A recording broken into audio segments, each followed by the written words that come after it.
Oh, damn. Are we getting some live news? We're getting some live news. Got an email. It's looking like a yes. Oh, A yes. oh. You know what's tough though? We used to go to this coffee shop. Going there, like when everyone else was just like resting and everything. Like we were tired from the night before. We just had class, and we have to put in like 5-6 more hours just to see if Influency was worth doing. What do you think are some of our biggest failures? One of the biggest failures for sure is listening to people that we shouldn't have listened to. Hi guys, welcome back to another episode of the Influency Podcast. Normally this podcast has creators or brand directors or brand managers, but today we decided to switch it up a bit. Today we have a very special guest. It's my co-founder, Alejandro Perez. Nice to have you on the pod, bro. Nice to be a guest. It's a long time coming. So today, guys, it was the 1 billion summit. Yeah. And so the energy is going to be a bit low, but we're going to work our way through it. It's been a long day. I mean, bro. Got there at, 9? Didn't stop talking until 6, basically. And we had a booth there. So we were exhibiting the 1 billion summit. And just constantly people talking, explaining the idea of investors, potential influencers, brands. But at this stage, it's what we need. So yeah, we'll jump into that later. Take a step back and talk about us, who we are, let the people know how this all started. Yeah. So who are you? Well, I'm Alejandro Perez. I am your friend, co-founder. Basically talk to you every single day. Yeah. We're building Influency together and have been doing it for a couple months now. And on the side, I also work in venture capital, hence why I'm here right now. I wanted to get into the other side of things, I still have my passion for that, but and my job for that, of course. Building Influency on the side, outside company hours, of course. It's interesting. I mean, bro, we've come a long way. It's been 3 months of fully working on this, and the energy is up. Sometimes it's down. Yeah. But this, it's different. But we're working our way there, definitely. But where did you grow up? What's little Alejandro like? How do you go from... I mean, you know a bit about that, but I don't feel like you know the big, like the story, the deeper story behind it. I need the story. Yeah, so here it is. I was born in Costa Rica. So my mom's from Costa Rica. I was born there. But I grew up in different places around Latin America. So I lived in El Salvador. I lived in Honduras. I lived in Ecuador. Recently, before moving to Spain, where I met you, I was in Canada.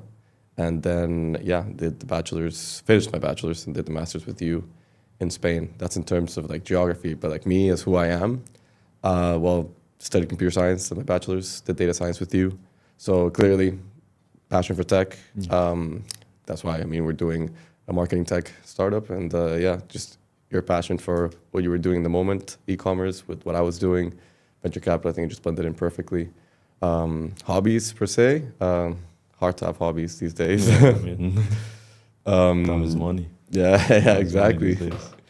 But just like working out, like running, like spending time with friends, my family, and that pretty much along with work takes most of my day. Like tech, as I said, I built my own computer. I was big into gaming when I was little. So I don't know if you know World of Warcraft, League of Legends, all that. Used to play all that for hours and hours and hours. Kind of addicted, not gonna lie. I think that's common between tech people. Everyone likes LOL. Do you play anything? I was more into Minecraft. Different genre, Call of Duty, FIFA. I was a big FIFA kid. Bro. Oh, really? Started FIFA 08. No, I was not really into FIFA. Yeah, we played once against each other. I still remember I won. There were bets on the game, but... Allegedly. There were bets on the game. I don't know if they were paid. I never got my money, bro. No, I don't think you're getting it either. But so you touched on a nice point, which is Spain. That's where we met. That's where it all started. How do you think going to Spain after Costa Rica and after Canada changed you? Yeah, so drastically changed my perspective on life, I think, because Spain, as you well know, is where the good life is. Yeah, definitely. You're having a lot of fun there. Weather's beautiful. The people are beautiful. You go out. So you kind of have to learn how to balance that in a way. I moved there also because my family moved there. So at the time it was COVID, so 2020. A lot of uncertainty, especially in Canada, where if you wanted to stay in Canada, you had to pay for your hotel for a long time. You wanted to leave, like for quarantine purposes, and then also when you got there, out of your own pocket as well. Dorms shut down there. So it was just, in the moment, it was like the right place, right time for me to go to Spain. What about you? I mean, it was fun, bro. To be honest, I say this story a lot, but with IE, I was just watching a YouTube video. I got an ad, said IE. I've always wanted to go to Madrid. I always wanted to go to Europe. Wanted to try a year there. And I was working on Agua Pop, so I was like, you know what, a nice transition year. Give this one more try before I go fully into corporate life. Turned out to be one of the best decisions that I made, bro. Spain has changed me in different elements. I mean, everyone that I meet after I moved back was like, it's a completely different person. We had a nice life. I mean, NQB. Last Wednesday shout out to NQB. Last Wednesday of the week. We've had some fun nights, some crazy nights. A lot of either working or going out or studying. A lot of studying. But I mean, it was a nice place to be. You know what's tough though? I mean, we used to go to this coffee shop, Maison. Going there, like when everyone else was just like resting and everything, like we were tired from the night before, or like we just had class, and you have to put in like 5-6 more hours in just to see if Influency was worth doing. And now we're here. Yeah, I mean, it's been a long journey. I mean, you touched on working on Influency during uni, and that was challenging because during that time, people were applying to jobs, graduate programs, doing certificates, and I don't know what, and we were grinding on something that was different. I mean, I think we're the only people that I know from our degree or from our class that ended up going into startups or entrepreneurship. If there is, I don't think they're really putting it out there as of right now. Maybe you know, there were people that were into that sort of stuff, and it's weird because I was thinking about it the other day. We're in a business school who ended up doing their own business. Like just to things like taking the jump, it's scary because people were getting jobs left and right. You know that those last 2 months, like where everyone's like, announcing on LinkedIn. I got this. Going on LinkedIn was horrible. Toxic, bro. I didn't like opening LinkedIn for a while because I was like, like I'm gonna go on. Some person's gonna be on getting a job. I don't know where. Gonna make me feel like shit. I mean, it is what it is. We were grinding secretly. I mean, a lot of people who weren't telling, they would come up to us, we'd be working, and they'd be like, what are you working on? I'd be like, nothing. Don't worry about it. Literally, don't worry about it. So, I mean, it's a different time now. I mean, it's first-time founders, like, I read this on Instagram, like, usually first-time founders are very secretive because, like, it's, like, big risk. You don't know if it's going to work out. But the more time you spend in it, like, the less secretive we are. Just, like, we're out there. At least we're trying, putting ourselves out there. Not many people are doing that. And, it's... The biggest thing about that point is that, I mean, if someone's going to steal your idea, they can't steal your idea. They just can't steal the execution. Or there's so many ideas out there that you can say your idea to 100 people. Maybe 100 people will find it nice, but maybe half a person, not even a full person, will try to copy it, you know? Because taking the action is where it becomes harder.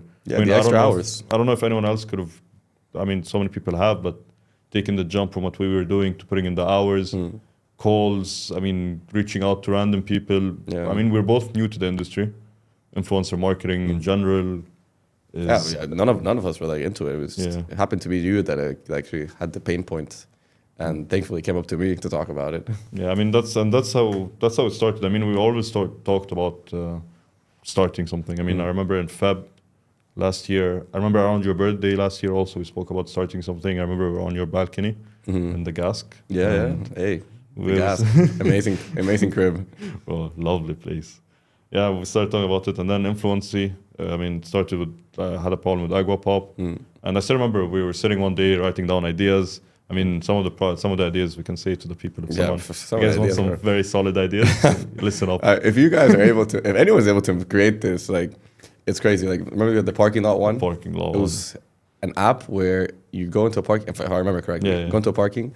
And it tells you where is the free parking. So when you leave a parking spot, you kind of like drop the location, and then when someone picks it up, and then it's kind of like a reward system, also like Waze integrated. But then GPS. Do you want to tell them what stopped us from that? There's one thing that I mean, I was kind of getting into like multi-level parking at the end of the day. I think that's what we called it. Like, it's gonna get hard. It's gonna get too complicated. Like, you gotta get altitude, GPS location, and then. I mean, we were trying to like put our data science background into it. But at that point, we're like, okay, let's try something where we actually think we can make the solution and not spend a year developing something that might not even be useful. Also, it's good that we validated Influency first because you had the problem with influencers. Yeah. So, I mean, obviously a lot of people say that some of the greatest ideas comes from individual pain points. Definitely. Yeah. I mean, from the day one, I've been saying, like, if influence existed, I'd be the first person on it. Mm-hmm. And I think this still stands to the day. Like, Yeah. I still need it, whether it's for agua pop, whether it's for metal. Like, I feel like it's something that any startup, any corporate-sized, any enterprise-sized company should use. And what is influency? Let's tell the people, let's define it, let's clearly put lines. The pitch. We've been pitching all day. The Tinder for influencer marketing. Yeah. Give them the run-through. Give the people the run-through. Yeah, so basically end-to-end solution for influencer marketing campaigns. You source an influencer via a swipe and match approach. If there's a match on both sides, go into negotiations through messaging inside the platform. So the idea is like inside the platform, you do everything. You never have to leave the platform regardless of which social media you're on because everything's already integrated. So an influencer basically connects their Meta account. We extract all the information so the brand can get that information in the moment and with real-time analytics. And that way the brand's able to know which influencer they should get. And yeah, to negotiate inside the platform, brands send a proposal. It's accepted. Payment obviously integrated via Stripe, PayPal, and then post-campaign analytics via the Meta API. And yeah, that's basically it from end to end. And in the UAE, which is arguably the heart of influencer marketing in the MENA region, I got to know that thanks to you, basically. It's the capital of influencer marketing, I'd say, on this side of the world. I mean, 1 billion summit alone, I think, is solid proof of that. Yeah, you had Mr. Beast. You had the biggest influencer, I would say, out there come and talk. He was a big part of the event. 1 billion summit could just be him. Yeah, I mean, he does have a billion total followers. But yeah, I mean, essentially we cover end-to-end the discovery, the negotiations, and the post-campaign analytics, escrow payments, and swipe and match. I think the swipe and match is something that is a nice place to start, but obviously it's going to be changing throughout the way. But I think it's a nice way to put influence out there, and then it's second podcast episode for you. We haven't launched yet, obviously. Validated the idea, have hundreds of waitlist members on both sides, but a lot of learning is going to come from when we actually launch on the job. Yeah, on the job, which is part of the job. I mean, this is what we're doing, even so far since 3 months ago, and even before when we were working on it back in uni, and then when I first came back here, and then you came back here, and then I remember when I first landed, July 23rd it was, and I was like, okay, shit, now this is real. Yeah, When you left Spain, actually, it was a turning point. It was like, all right, we're not working together every single day. Now we're working online. Working online, obviously, in my opinion, just decreases productivity. Yeah. So the work kind of like decreased. And that's when I came here in August. Definitely. Spent a month and a half with you here at your house. So thank you for having me, of course. Yeah, bro, I loved it. Mi casa es su casa. Gracias. But yeah, it was amazing. Yeah, I mean, and I think it's the work that we put in before we started that made a big difference. Because we started trying to validate the idea, even if it's not outright, like talking to customers. We started reaching out to like marketing directors, looking at the top tech influencers. I think that was a smart move. We worked with a few people that made some right introductions for us. They opened some ways for us. Obviously we had the idea, we just needed the execution part. This was a new field for us. So they put us in the right ecosystems, I would say, where we're set up for at least something to work towards. Yeah. And I think the first one of those things that really pushed us was the Ignite speed pitching event. Yeah, although out of that, we didn't get direct investment, we got the investment after that. Yeah. Wow. What? I'll tell you now. Oh, damn. Are we getting some live news? We're getting some live news. Yeah. We have some news live on the live pod. Live news, yeah. Live on the pod. Had to pause for a bit because just got news from a potential investor that they're more and more convinced to go in, word for word.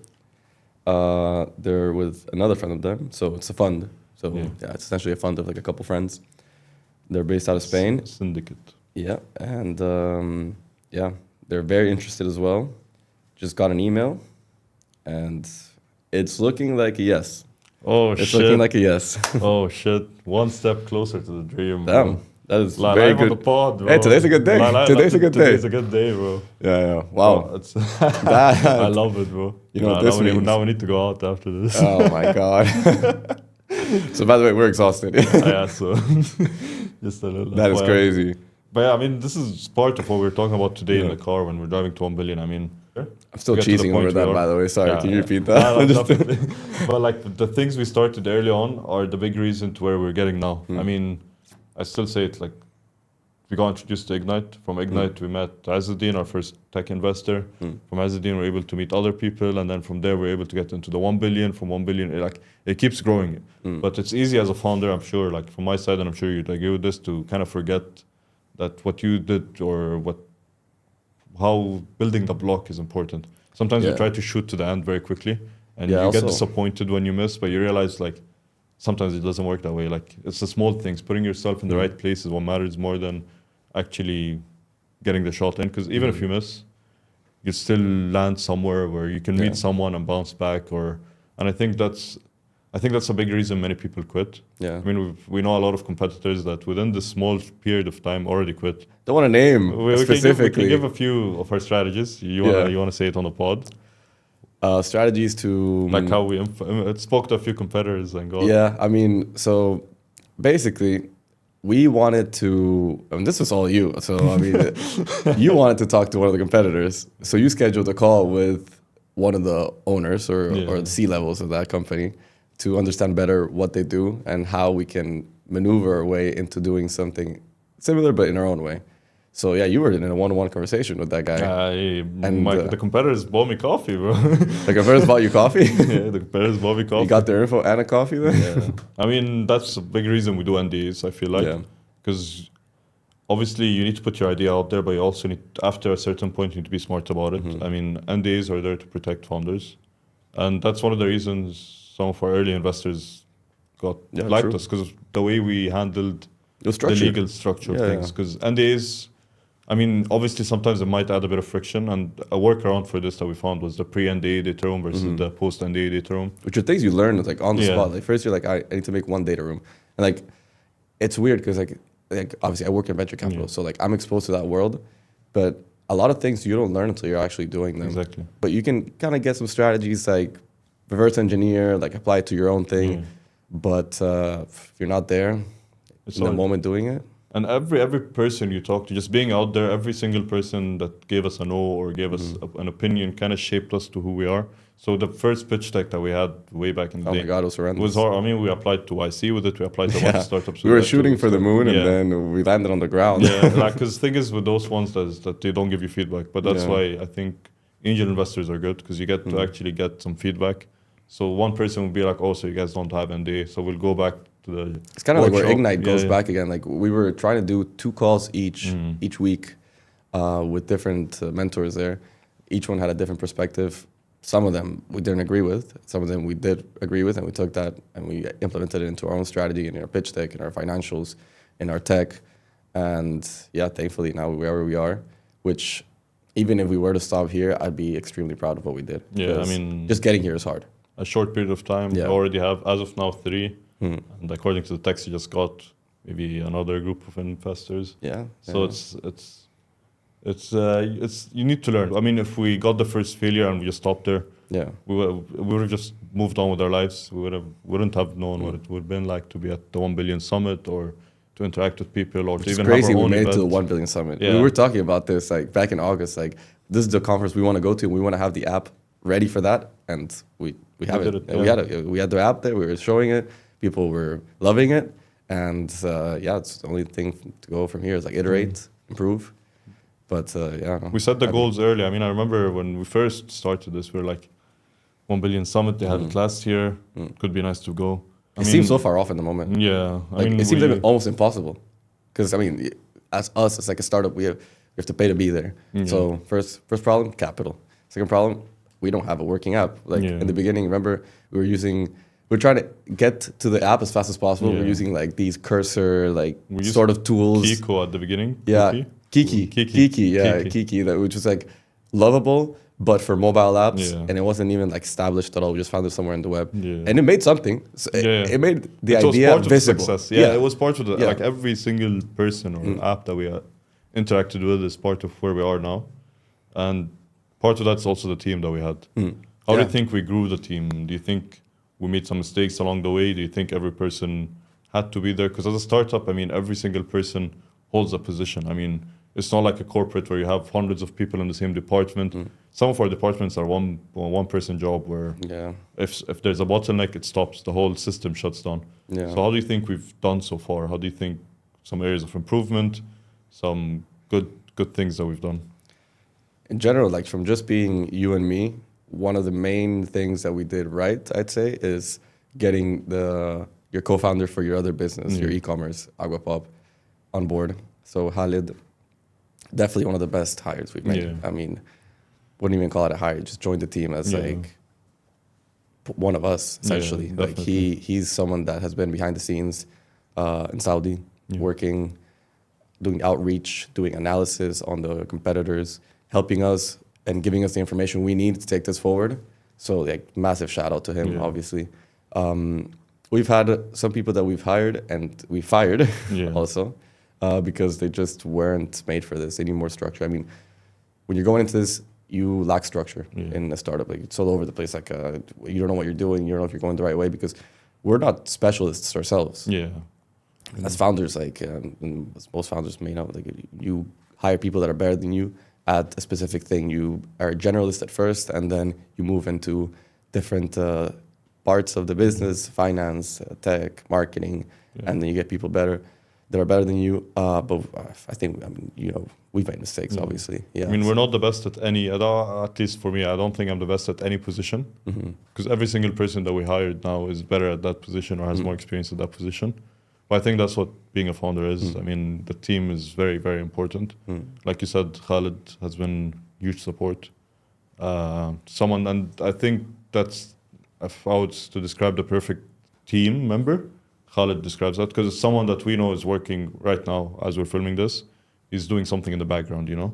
And we've had, and it's not just Khalid. I mean, also as part of the other teams, some of the interns that we have are also constantly grinding.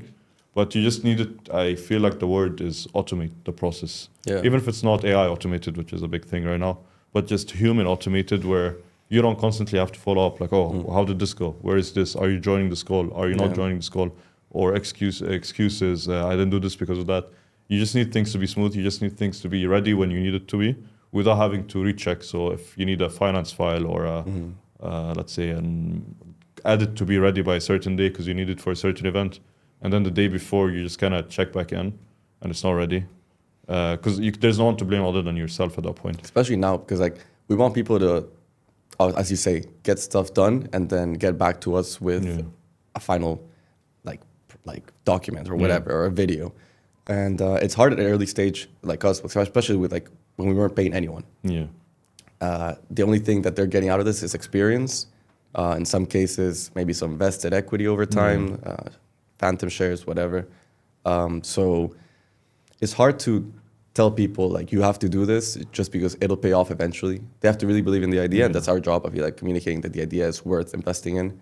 But obviously, some people are just not meant for that type of mentality. Like it's hard when you don't have a paycheck in front of you. Like that's what keeps people obviously like in the 9 to 5 motivated. They get paid. And for us, I always found this hard to do is actually getting a team. Like I always thought that you need to have the capital first to be able to pay the salaries, and then I quickly learned that as a founder you should understand that you should be able to sell your company to your team before selling it to investors. I mean, the one thing that we are the best at is pitching the idea, and that has been huge. I mean, if you had to count how many pitches we've done from when we started to now, what is the number? Well, it's probably over 100 pitches, probably like the 500-minute range, not 600-minute range. Speaking about the same idea consistently, and like what is good, like sometimes like we're pitching next to each other, like these exhibitions. Yeah. Like I grab, say, a little snippet of what you're saying, adapt it to what I'm saying, and we do that back and forth, and like until it refines the entire pitch, where it's like it's very good because we're taking both our minds and like constructing like the perfect pitch, and like we've put in the time for that. So, and it's only gonna keep getting better, hopefully, if we keep going. So, and I think we have fun with it. I think that's a big difference with us is you push me for this even more, is to have fun while we're doing it. Sometimes I get too serious. We get told that a lot. Smile. Always, even if you force yourself to smile, it indirectly like makes you get like in a better mood. That makes you better. You feel you get flow state. You reach the flow state. You get to the flow state, which is important. I mean, not having fun while doing this, I feel like is a huge issue, because you should be very passionate for this. I mean, you need to love not just the money, but also the lifestyle that comes with it. Being able to do whatever you want, whenever you want. The decisions are in your hands. It comes with a lot of responsibility, but also it feels nice to be able to. You feel accomplished at the end of the day. Yeah, make decisions that are important. I mean, you're working towards something that you know the end goal to, and you're not part of like a disposable segment of a big company where like if you don't show up for the next year, maybe no one would notice. Here, I mean, personally, if I wasn't doing this, I would be trying to be in a smaller company, just have bigger impact. If not, you end up being just a cog. And I feel like no one wants to be just a cog when I feel like you have impact in what you're doing, at least if you enjoy it. And since we enjoy it, we want to feel like we matter. And that's something that's huge for me. That's also reflected based on the values of the company. And with Influency, what do you think is some of the values that we have? So remember we made that document, the values, and we added like what we thought was better, like for the company and everything, presented it to everyone in the company. For me, like this new year, going into this new year, there's one value that I added, which I want to take even more seriously now, which I call it the Heat standard. So basically comes out of like my love for basketball, the Miami Heat, love LeBron James, love like that team specifically. And something that they do over there is what they call as the Heat standard is like anything you do is how you do everything. So how you organize your locker room, how you put on your clothes, how you treat your body, how you work out is a reflection of everything you do. So even the most minuscule of things, be it writing an email, be it reaching out to someone properly, even in other more technical things like the website, for example, like everything has to be perfect because that reflects who we are. And if we are like that, we will succeed, be it in this or another thing. So, I mean, it's just attempting perfection in the way that you do your best. And that is something that I really want to communicate to the rest of the people in Influency. No, definitely. I mean, I agree with that. I have two that I think we at Influency use a lot. The first one is we will figure it out. There's no, I don't know how. It's always we will find a way. Like, I mean, when we first started, we didn't know how, but we just knew that we will find a way. And we did find a way. And the other one I would say is global mindset domination, or global domination mindset, which is like, we will, like at the end of this year, and that's something we say a lot, is 2026 will be in the rest of the GCC. And we haven't even launched in Dubai, but we still say we're going to be in UAE, Dubai, UAE, Qatar, Kuwait, Bahrain, Saudi, Oman. Like, well, I don't know. We still don't really know how. We don't know how, but like as you say, one time to the other, we'll figure it out, and then at least we're trying to get there and replicate it. And one thing that we get complimented a lot on is we're easy to mentor, essentially. So, and I think that is something true. Like, we always learn from our mistakes. Like, even with just going to 1 billion summit, we went to Bridge before this, for context. And last month at Bridge, we did some things right. We did some things wrong. And we optimized or tried to optimize how our 1 billion summit is going to be. Our 1 million summit presence is going to be, essentially. And I think we did that right this time. I mean, last time, I could say the mistakes, maybe someone's listening could benefit from this, is we went in thinking of just the booth and not what's going to happen at the booth. So we thought of how it's going to look like, the statistical elements, the organization, and that was very nice. I mean, we got a lot of compliments on that. Our biggest mistake was the content, and we're still struggling with this. I mean, even this time, to be very frank, like, we could be filming more, but you get very busy. But at least this time we have a content strategy. We know what we want out of the event. We have goals set for the event. There's more pressure. And I mean, we just kind of set some, let's say, the giveaways that we're doing, the small things. So we kind of have in our heads what we want to film, what we want to get out of it, a bit more than last time. But that also ties to the fact that last time was free and this time is paid. So maybe more pressure definitely on being paid, for sure. I mean, last time it was it was a shit show. Yeah. Just getting there. I mean, I came all the way from Madrid. Like next day, we already had to get ready for it. Printing, getting everything. Like it's just you and me here right now. The rest of the team obviously is online, like all over the world. We have some people in Madrid, people in Saudi, people here, but they weren't with us. So it was like us preparing everything in a short amount of time, because obviously we let our other tasks get in the way, our other jobs get in the way, and yeah, I mean we improved a lot. I saw that a lot of people were coming in today and they were complimenting the different things that we improved on. Like say the giveaway, which was your idea, huge, by the way, like because you engage with the person in front of you, especially if it's a creator, you want to engage with them even more, because I mean, it's our community. We want them to feel appreciated, that we're trying to empower them, because at the end of the day, we are trying to empower them. That's why one of the main like points of Influency is empowering the creator via our business model, via the way we show them in the platform, via how easy it is to onboard. I mean, 5 minutes, you're already a creator, or you're going there and you're swiping on brands, which is one of the things that agencies don't really focus on that much, because the two-way. So agencies sometimes tend to be one way. They have their creators in an Excel sheet, and they have the brands reaching out, okay, I want to collaborate with people in wellness. So they give you 15 guys, their point of contact, and they sort of manage the relation, but they don't take care of the influencer as much as some other companies and agencies probably do, and the higher up ones. But we, from day one, were like, all right, creators first. And yeah. I think, yeah, I mean, creators first is very important. I think some insights on the market, some things that go on, some shitty shit that goes on in this industry is, you hear some agencies, without naming any names, they kind of get the campaign budget and they split it out. So let's say a certain company comes, they offer $100,000 campaign budget, and they need like 10 influencers. So maybe the agency can find 10 influencers for $80,000, and they're not going to give the $20,000 back. They're just going to take it. So I think having more control over what you're doing is very important. Like Yeah, I mean, it's not self-serving. I think for us, self-serving is very important. I need something now. I need to launch now. I need to be able to access now without the friction, without having to do the calls. Yeah, I mean, kind of tying that into like our way of presenting and pitching it from time to time, like the Tinder for influencer marketing.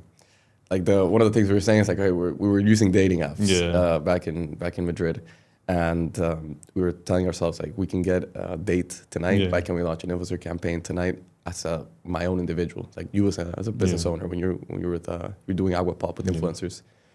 And if you had that, you could have easily, like, if you contact an influencer on the spot, match. Why not get a proposal, send it, pay, and then you're ready to go. Move on. I mean, that's the problem. Is like, there was a lot of problems with this. Is it shouldn't not be self-serving. I mean, the biggest example I say, even to people when they're kind of struggling to get the idea, is back in the day before Uber. If you wanted a taxi, you'd have to call the taxi company, wait for them, kind of send them the address, or have to describe where you are, and like gets messy. Now you just go on your phone, boom, press the Uber button, put the location, you're good to go without having to waste time. So influencer marketing needs to be like that too.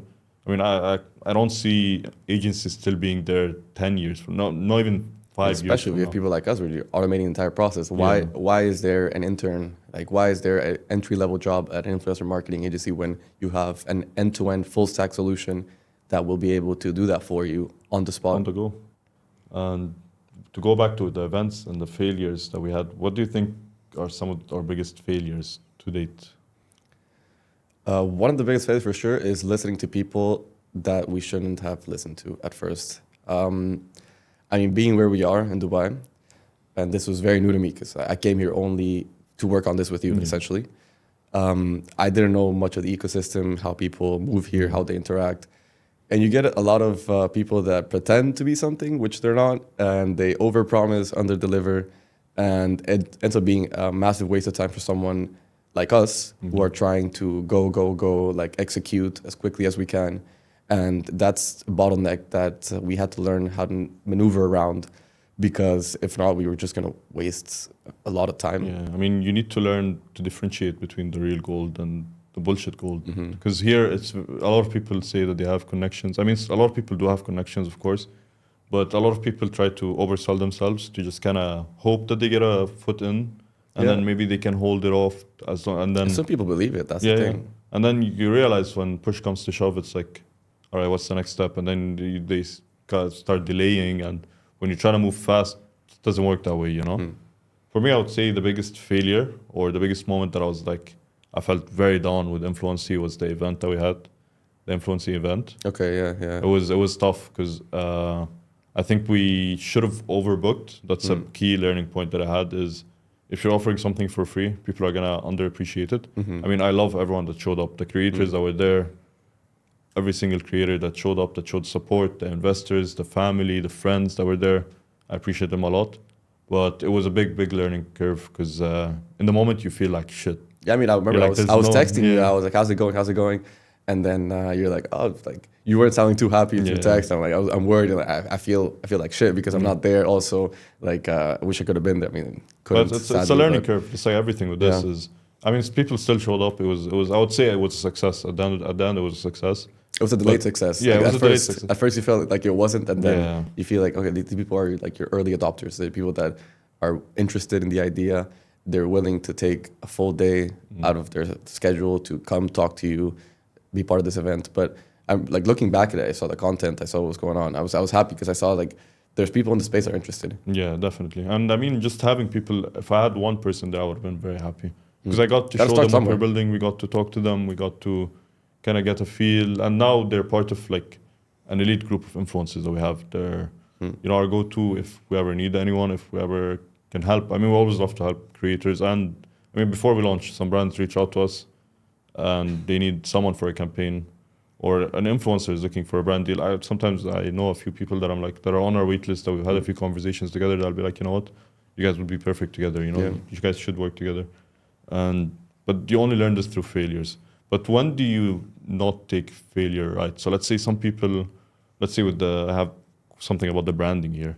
So with the name Influency itself, it was a whole thing. Because some people love it. It still is, I feel. Like, some people love it, some people hate it. yeah, like same with the branding, the name. It's two like very different points. We have the people that absolutely love it, people that are not a fan of it at all. Yeah.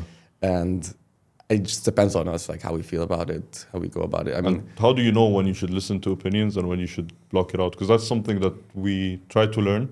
You'll never know what's the right answer. Because every decision that you make, you'll never be able to know what the other outcome could be. yeah. But First, it's hard. it depends where it comes from. Yeah, that's true.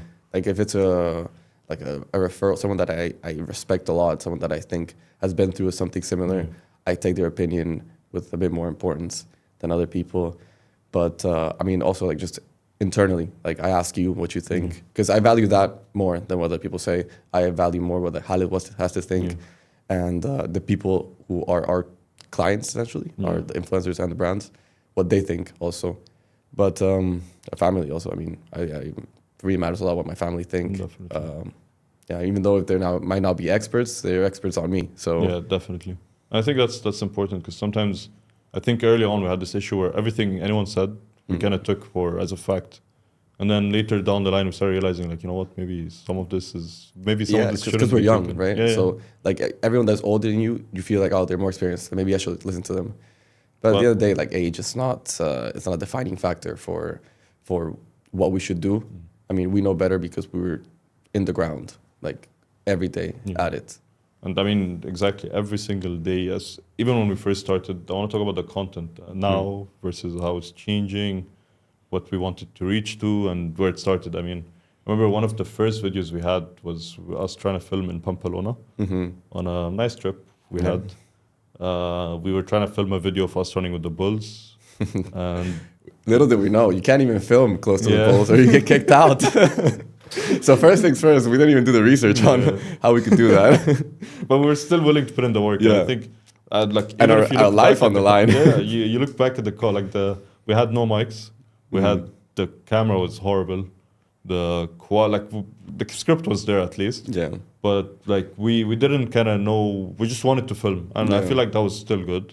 Because we were still trying to. I still have the edit on my phone actually, and we're still editing ourselves, like on Canva, on CapCut, just trying to get something to work. Which is not even the best. I thought we have people now that do it better than us. 'Cause we were like doing the best we can with what we have. But at the end of the day, like we need people to help us, and at least we're trying. Yeah. And trying, we learned a lot. And that's one thing we're trying to go for is like content. Like that's something even when we're just talking, we're like content. It's like something that's always in the back of our head, because I mean we're in the content creator economy. Like we have to do content, we have to be out there, and something that we still have to improve on. Obviously, like massively. Like we're pre-launch right now, and once things start ramping up with the round and everything, we're gonna have to ramp up obviously the content that goes with it, the quality, and everything. Just be able to have that like, go-to market that involves content that's gonna be pristine, hopefully. So definitely. And there's a lot of things that founders, and both of us have this, where we think we can do it. How do you think of the things where you're like, I can hire? When do you decide you should hire someone for that role? Like today, we're talking about like an agency, getting an agency involved for our content. When do you think it stops being, okay, let's do this and let us actually hire someone? I think we all, like you and me both, like fall into like the trap of like, we think we can do everything. Yeah. And so once we start doing it, we're like, okay, I can do it, but can I do it better than someone that has been doing it for so long? And I think for me, it's like, we should always try first, like we did with every single aspect of influencing. But once we reach that point where like, we're spreading yourselves too thin on a lot of different things, that's what we need, like some specialists. And that's an issue, because eventually you realize like, it's starting to affect my other roles that I'm doing, and I'm not really doing the best at this role, but I know that if I give more time to the other things that I'm focused on, I could do much better job. Like, there's certain jobs that no one can do better than us, I'd say. And that's not as much as technical work, but more things that need ideas, things that need the long term, the actual pitching itself, the direction that we're going in. It's very hard to hire anyone at this stage, at least, to decide that for us. Yeah. So I feel like that's a good point for startups to think of, is once you feel like you're spread too wide. But some people don't have the luxury of that. I mean, we are going through this, and we went through this before. We got some funds that helped us, we got investors, but you can't just hire everything for anyone. So when do you decide like, okay, like I should either give up on the whole thing, or I should kill the content for now, or I should kill the actual tech development for now? Like, do you think you should work on the content, try to get some followers up there, validate the idea, get some investment based on that, and then start working on the tech, or the other way around? Like, I think you learn this once you start doing this thing like this. It's like, at the end of the day, no one really has a clear answer. Like, it's played by ear, I guess. And I mean, it helps when you hear other people talk about. Like today, I had an interesting conversation with Avekas, who's part of Bloomtech, tech team that helps us develop the app. And we were talking about how the app that we made right now in just 10 weeks, pre-AI, Cursor, ChatGPT, everything, it would have taken 8 months, essentially, to develop. So he was telling me that nowadays, in his opinion at least, he believes that what we're putting into tech should be just as much as we're putting into the go-to-market.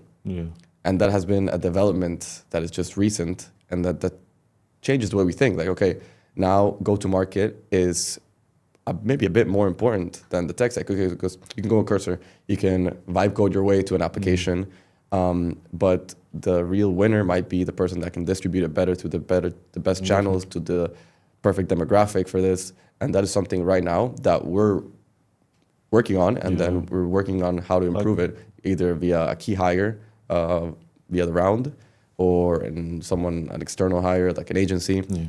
And definitely a conversation that we keep having day to day. I like the word you use, distribution. I feel like this is becoming key right now, especially because content for a while was good to spread the message, but now there's so much content out there that distribution is different. Like the whole game is different, especially with the way tech changed. AI is out there, vibe coding, so everyone can have an MVP quickly. Even if it's not a good MVP, they could have something. So now people are fighting over distribution and not as much over tech or the actual product. I mean, if you have good reach, people know about you, you're more likely to sell than someone that has the best tech. So something it's challenging. Something like, for me, was a different perspective and a different ecosystem is when I arrived here in the UAE. I feel like people here are very interested in that, exactly, the distribution, be it compared to Europe, like me working in the VC in Europe. You have people that are very good technically, very good business-minded people. But here I feel like everyone's just consistently trying to put out their name. It's something that I massively respect, because it's hard. It's hard putting yourself out there. So yeah, distribution here is something that is definitely ahead of the curve, I'd say. And what do you think of the process for us getting funding? How do you think that changed us? When we first started, I mean, we look back, and I feel like if you don't look back and laugh, you're not making progress. I mean, we're always going to look back. Yeah. I feel like we're going to look back on this, And laugh, and then laugh, and then on the next one, the next one, the next one. If you're not doing that, then you plateaued, or you should stop. Especially if it's early and you already feel like you're perfect. Yeah. You're not perfect. And we have that continuous improvement mindset, which is essential to any founder. You can never be satisfied with what you have in the moment. You have to look for improvements, and tying that back to the funding situation. I mean, I guess for me, it helped a lot to have that VC background. Yeah. Because I had the idea of what a pitch deck, how a pitch deck should be structured, had an idea on how to like a bit of work around the financials, the validation, etc. But I mean, something I feel like looking back right now, something that we struggled a lot, and maybe you and me continue to do so, is the aesthetic and the feel of how it should look. And that's where the branding, the new branding, when it came in, helped us for this stage massively. Definitely. I mean, I think the biggest advice for getting funding is to pitch. Also the pitching, yeah. Just constantly, because you're always going to get, like, bro, the first deck that we had, the one with the, one of your friends helped us out with, the one that had like the Burj in the background. Oh yeah, yeah. And we thought that was we so thought cool. that was amazing, yeah. That was the one. That was the one that could never that was fail, the one, you know? yeah. Little do we know that was the farthest thing from the one. And I mean, that's how you know, because you start putting it out there, you get feedback, you start changing it. Some people will comment on the aesthetic, some people will comment on the structure. I mean, the first version we had was horrendous. It probably had too much text, long resources. And Felt like a, I don't know, like a consulting type of PowerPoint. I mean, we did it on Canva actually. Now we moved away from that. That's an Adobe, which gives a lot more freedom in the design aspect of it. But yeah, also the content itself, because when you're pitching, like you have the words in the presentation, and like you're not reading word for word. You get key points here and there, and the consistent pitching. Like at least I've heard a lot of pitches, but I've never done it myself. And when you put yourself in the other on the shoes of the person pitching, it's a completely different world. And I mean, a big part of this was actually having mentors, and we did that through Ignite. And I'm sure there's other startup ecosystems wherever anyone's watching this where they can join, they can get feedback. And I feel like mentors are a huge part, because you can have advisors, but mentors are nice because it's quick. You work on your pitch. You know you need to do an elevator pitch, because if you have 30 minutes with someone, a CEO or a CFO or a CTO, you're not going to waste the whole time just pitching them. And that was a mistake that we used to do early on. When we first started with Ignite, we'd spend 30 minutes pitching, and then they'd be like, all right, that's time. Like, we can't really give you feedback. So we learned how to make it shorter and then get the feedback from them. And I'm sure by now we've done over hundreds of mentor calls. No, they've been huge. I mean, talking to people here, people with more experience, and just getting the little bit of gold from them, a little bit of gold from different sides. It's been great. And we're about to move from Influency, but I just want to say, what is the goal for Influency moving forward? So short, medium, or long term? All. I mean, I think we're aligned in this, but for us, I mean, right now, close off the round, we have part of it closed as of right now. So finish that, then execute with the funds that we have in the go-to market, which is going to be where a big chunk of the capital is going to go to. So we keep saying it, achieve product market fit in the UAE, because even though the UAE is a great market, we have, as you said, the global domination mindset, where we want to consistently expand as fast as we can in the MENA region, GCC, Levant. So in order to do that, close off the round, achieve go-to-market. Due to the go-to-market, achieve product market fit. We have a number of influencers and brands we want to have on the platform, and deals that go through the platform. I'm not going to mention those, but yeah, we have some key metrics we want to achieve, and then if we achieve those key metrics by the end of the year, then raise another round to be able to do that expansion that we were talking about. And when do you think this stops? Are you someone that wants to even work after we become a unicorn, or do you think you become a unicorn and just kind of let someone else take over from there? Or do you not want to disclose that in case any investors are watching? I mean, it's tough because I don't really know. Like, I'll find out in the moment. Like today, people, like an agency came. They're interested in implementing our solution as like a white label. And they want the solution to themselves, so they would be potentially offering a certain dollar amount to just basically take everything we've built and just make it for them, essentially. So it's just a solution for them.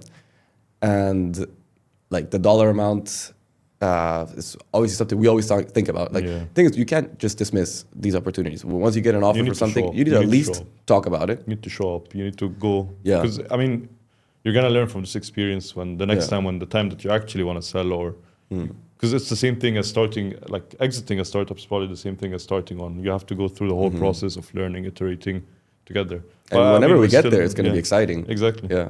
So, but as of right now, I'm here with Influency. I'm doing it, and until we get to a point where we're satisfied. If we ever get to that point, we just continue doing it, and then I mean, at least for me. What about you? What do you think? For me, this is something I always say is 2026. We're gonna be all over the GCC. Influency is gonna be known by the end of this year. 2027 is gonna be a huge year for us, for Influency. For us personally, I feel like this year and last year was about setting the very early foundations. This year is about setting the structural foundations. I would say starting to build up, and next year is about finishing it up, making it look nice. We are gonna. I think the concept of Influency is very nice. It's different. It's coming at a needed time, and I don't think anyone else is doing it at the level that we are, or trying to get it to the level that we are. I mean, most people get to a certain level and they just turn into an agency and they call it a day. I think the way we're thinking of this is a unicorn. We're thinking of how we can collab with Instagram, how we can collab with TikTok, how we're not just trying to be something that is kind of gimmicky, used for once or twice and stop their credit system. We're moving away from that. We're trying to make it a platform that is a must. Even with we're talking to some universities to go give some classes there on influencer marketing. We're building further than just an app. We're trying to become part of the big ones. And that's my goal for Influencer. We're shooting for the moon, and then maybe we get to the stars. I mean, at least we're shooting big, and then we'll see what happens. And we're different. I feel like us as founders and our team, we think very differently than a lot of startups. We have big dreams. I mean, we always laugh about this, about the private jet. And now I have like a private jet person that I constantly talk to. I kind of edge. One day. One day it's going to be like, just book it for tomorrow. But I wanted to ask, why would someone start a startup now? Like, why now? Why at 25 should someone be working on this? Why should they not be at a corporate job, getting a nice salary at the end? And I think it depends on the person.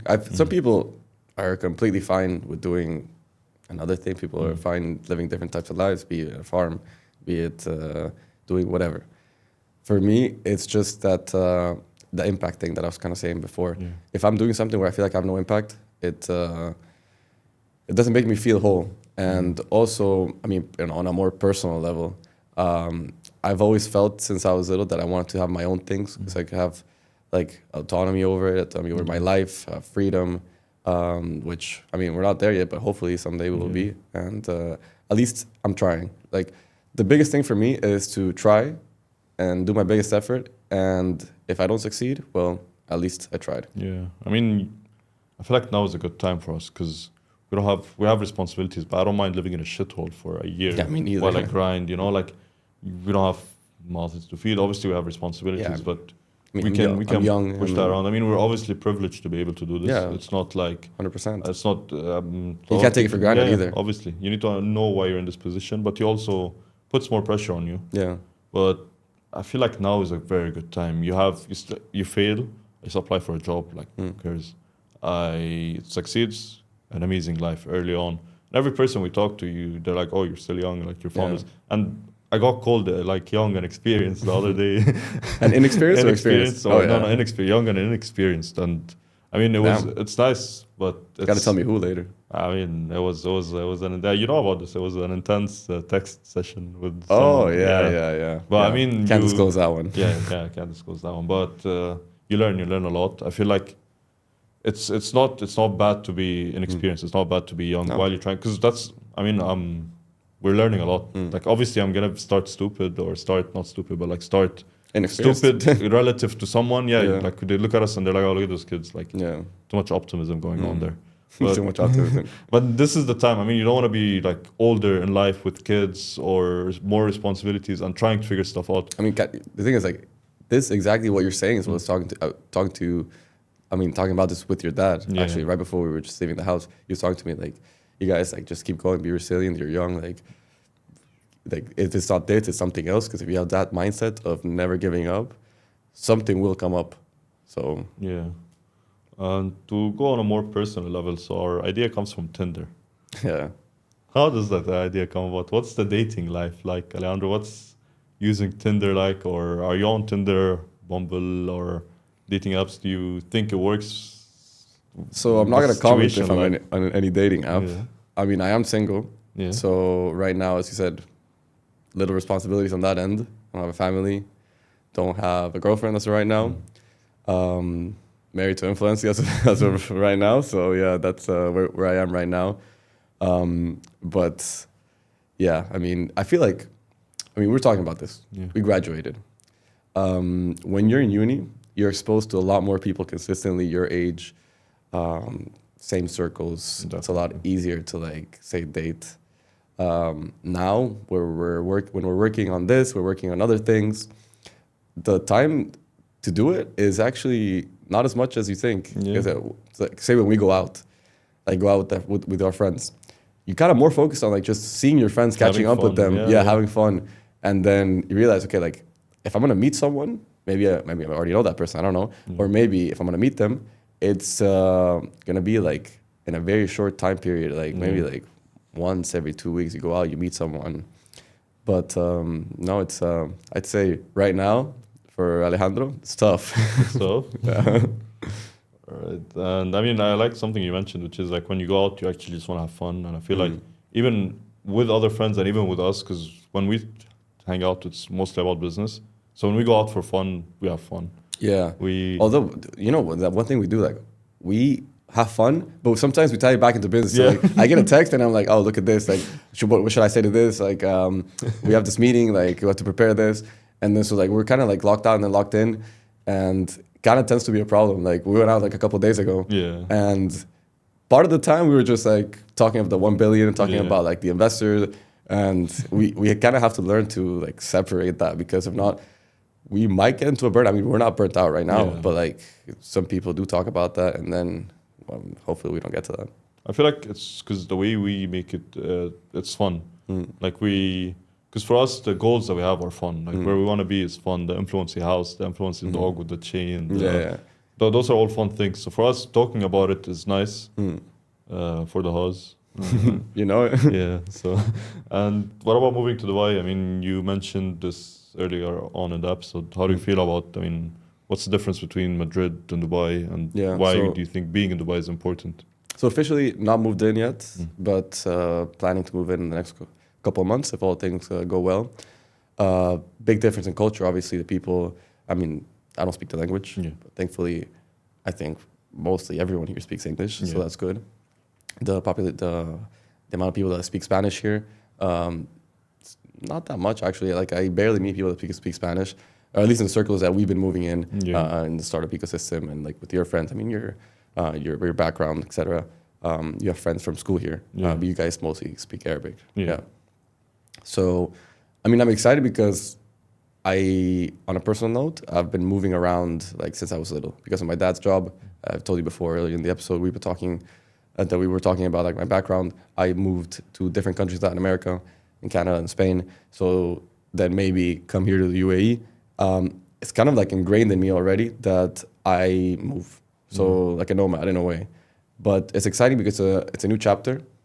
I mean, I've been in Spain for 5.5 years, something like that, including the bachelor's with the master's. And then like now that I've been working there and coming here every so often, I just think it's going to be exciting because I see big potential in us being in the same place with the same mentality, working towards something together. So nothing but.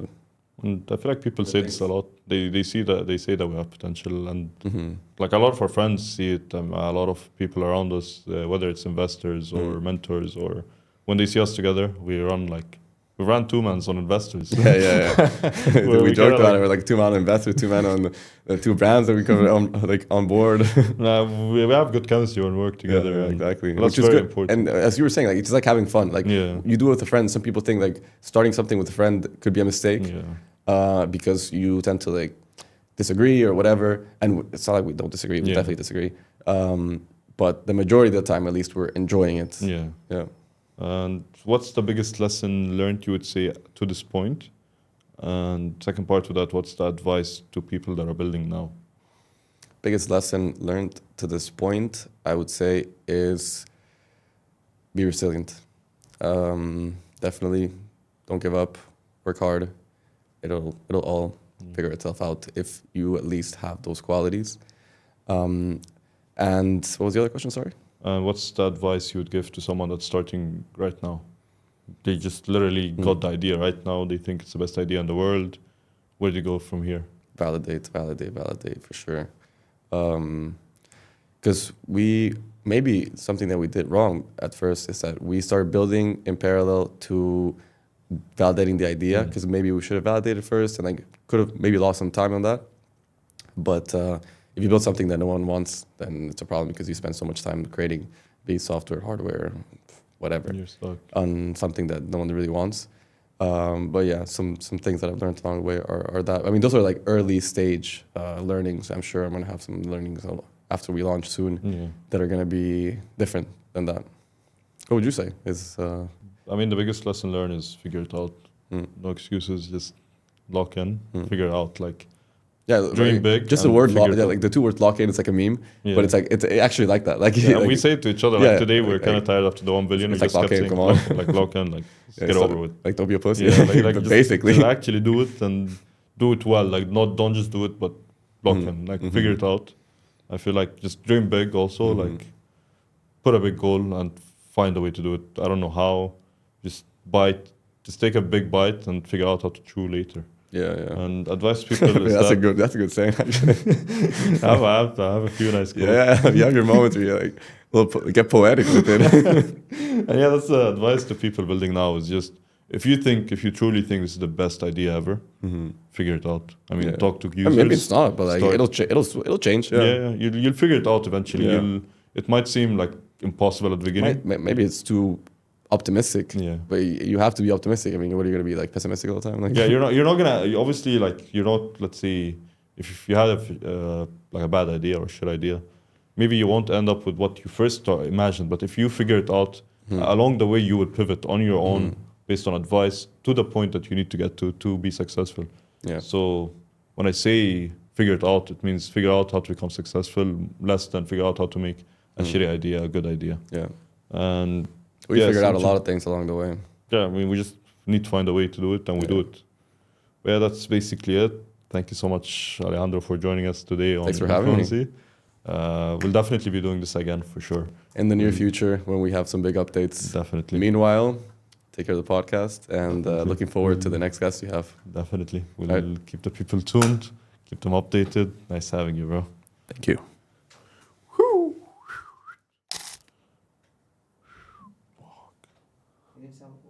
No, it's fine. It's just my leg goes numb every once in a while. And today we're standing all day, so I guess so we're back, yeah. My foot went numb for a bit, sorry guys, but we have some news live on the pod. Live news, yeah. Live on the pod.